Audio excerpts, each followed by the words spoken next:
Assalamualaikum warahmatullahi wabarakatuh. Perkenalkan, nama saya Atifa Syafrinda Putri, Prodi Pendidikan Guru Madrasah Ibtidaiyah atau PGMI dengan NIM 22040211. Saya berkuliah di Institut Agama Islam Sumatera Barat. Baik, saya di sini untuk memenuhi tugas mata kuliah Sejarah Pendidikan Islam, di mana dosen pengampunya itu Bapak Joni Indrawandi MPD. Baik, langsung saja.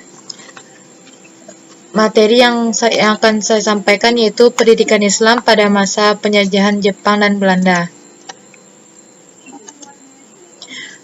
Masa penjajahan Belanda pada tahun 1602 sampai 1942, pendidikan Islam pada masa awal penjajahan. Pendidikan Islam di Indonesia terutama dilakukan melalui sistem pesantren yang sudah ada sejak periode sebelum penjajahan. Pesantren adalah lembaga pendidikan Islam tradisional yang dipimpin oleh seorang kiai dan biasanya terletak di pedesaan.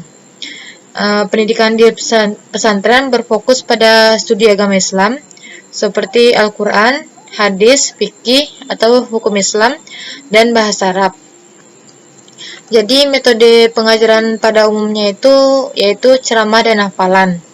Ada juga pengaruh terhadap pendidikan Islam. Yang pertama yaitu selama periode penjajahan Belanda, pemerintahan kolonial cenderung melakukan pengawasan dan pembatasan terhadap kegiatan yang dianggap dapat menimbulkan potensi perlawanan atau pemberontakan.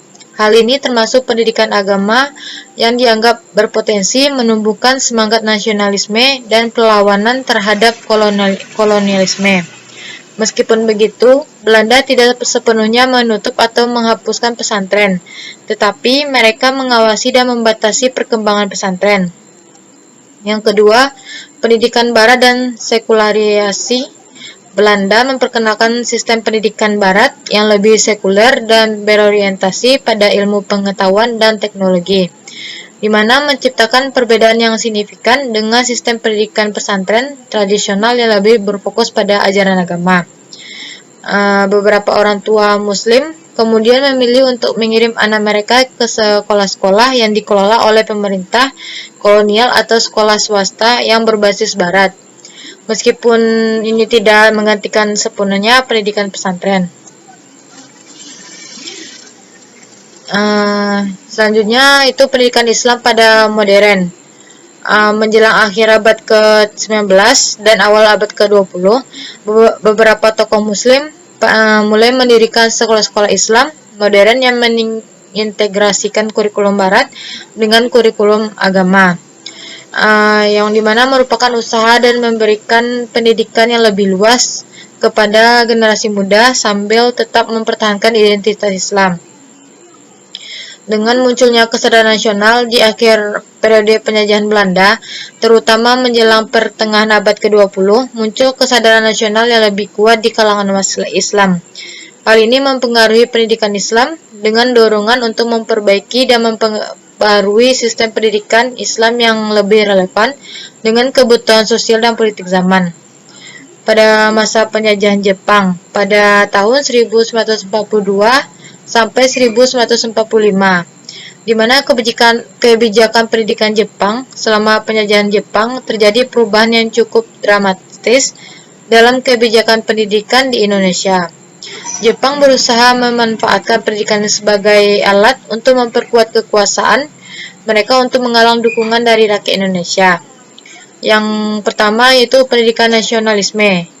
Jadi Jepang mempromosikan pendidikan yang menekankan nasionalisme dan kesetiaan terhadap kekaisaran Jepang. Meskipun fokusnya ada pada pendidikan yang mendukung tujuan Jepang, mereka memberikan sedikit kebebasan untuk pendidikan agama Islam dengan harapan agar umat Islam menerima ajaran nasionalisme Jepang. Yang kedua, pendidikan Islam di bawah Jepang. Pemerintahan Jepang tidak secara langsung menghapuskan pesantren atau sekolah-sekolah Islam, tetapi mereka membatasi kurikulum dan menekankan pentingnya dukungan terhadap kebijakan Jepang. Beberapa pesantren dan sekolah Islam tetap ada, tetapi mereka harus menyesuaikan diri dengan kebijakan Jepang. termasuk dalam hal bahasa pengantar dan kurikulum. Yang ketiga, pengaruh positif dan negatif. Di satu sisi ada pengaruh positif karena beberapa pesantren dan sekolah Islam berhasil memperkenalkan pendidikan yang lebih modern dengan dukungan Jepang. Di sisi lain, ada pengaruh negatif dalam bentuk pembatasan dan penyesuaian kurikulum yang kadang-kadang mengabaikan aspek-aspek penting dari ajaran agama Islam. Yang keempat, kondisi akhir masa penjajahan. Ketika Jepang kalah dalam Perang Dunia Kedua dan Indonesia mulai memasuki masa kemerdekaan, pendidikan Islam di Indonesia mengalami perubahan besar. Kemerdekaan memberikan peluang baru untuk mengembangkan sistem pendidikan Islam yang lebih sesuai dengan kebutuhan bangsa Indonesia yang baru merdeka.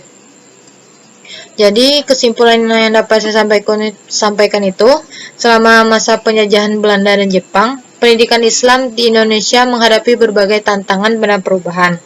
Meskipun ada upaya untuk membatasi dan mengendalikan pendidikan agama oleh pemerintah kolonial, pesantren dan sekolah-sekolah Islam terus bertahan dan beradaptasi dengan situasi yang ada. Perkembangan pendidikan Islam di masa penjajahan ini juga merupakan cikal bakal bagi pengharuan dan kemajuan pendidikan Islam di era pasca kemerdekaan. Jadi, sekian dari materi yang saya sampaikan.